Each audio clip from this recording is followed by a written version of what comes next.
بسم الله الرحمن الرحيم، والصلاة والسلام على رسوله الكريم.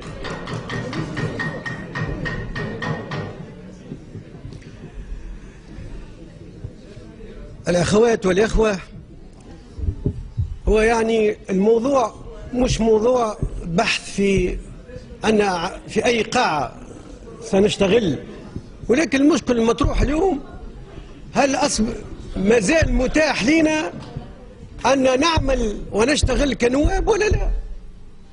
معناه هذا هو الإشكال الحقيقي. أنا الحقيقة وقع الاعتداء على حقوقي.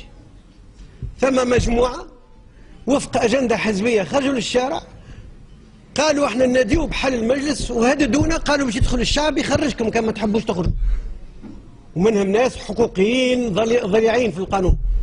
معناها أنا عندي وكالة بموجب الانتخابات الديمقراطية والمباشرة، يعني يدخل أو يبعثوا لي مجموعة باش يخرجوني بالقوة بعد قرار حزبي بأنهم انتهى هالمجلس هذا يحبوا يحلوه.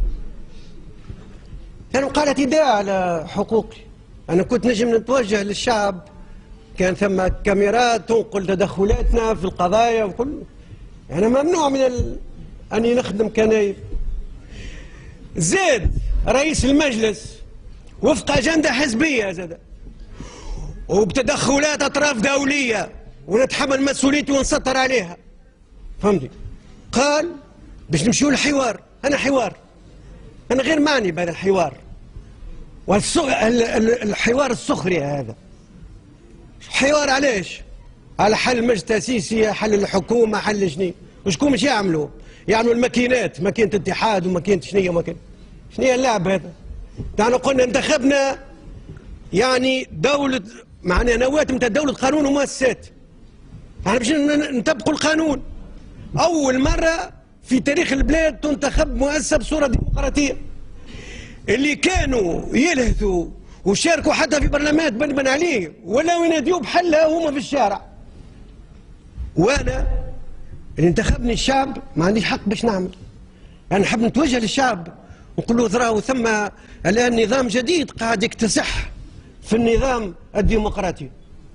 عاد النظام القديم وقاعد يكتسح، لكن زاد بدعم دولي. وجود شو نايبين من فرنسا يجين يطالبوا بحل المجلس الوطني التأسيسي. وش دخلوا النايب هذا؟ أزمة مفتوحة في تونس سياسية، هو طالب ولا الآخر الإسرائيلي طالب حل المجلس. واحنا باقي كنواب مازلنا نخمموا ونرجعوا للقاعة ولا ما نرجعوش، مازلنا نرجعوا نخدموا ولا ما نخدموش. مناش خايفين نستناو تعليمات من الشركية الدولية ومن السفراء اللي ماشيين جايين هنا وعاود نقلوا لي. وانا نحب نتوجه للشعب هنا.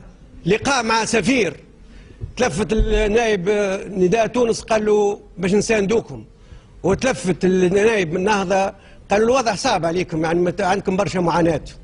فهمتي؟ هذا سفير. فهمتي؟ ان شاء الله نكون امين في نقل ما يجري اليوم. اليوم هناك مصادرة دولية بسط عملاء من الداخل، اللي كما قال زميلي الفاضل الطاهر هميلة، هم يريدون تدمير تونس قبل. هذه يعني حملة هلالية جديدة بدعم خارجي. فهمني؟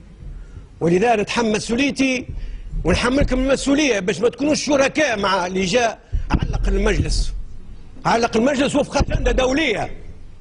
ثم أجندة دولية في تونس يحبوا يعاودوا لي تات مانداس فرانس كفلان ومانداس فرانس فلان وتولت هولندا وفلان نبدلوا باش نقرروا مصير تونس في الغرف المغلقة. نحبوا مصير تونس مستقبلا بعد الثورة يتقرر داخل هذه القبة. المجلس والشعب يتبع ويعرف اللي هو مازال ينجم ينتخب. نأكد لكم هما ماشيين إلى حل المجلس هذايا وتكوين هيئة تبقى قائمة إلى أن يفتح ربي، وما ثماش انتخابات جاية، لأنهم يعرفوا ما عندهم حتى نصيب في الانتخابات. وباش يرجعوا القوى الدولية تواصي وصايتها على تونس. يلزم هذا الشعب يعرفوا، وهذا هو جوهر الصراع. واذا كان تحبوا تحملوا مسؤوليتكم تحملوها، واذا كان ضعفتوا قدموا استقالتكم ومشيوا، ما تنسحبوش، قدموا استقالتكم واخرجوا خلي يجي اللي بعدكم. احنا سنناضل من اجل حقنا. شكرا.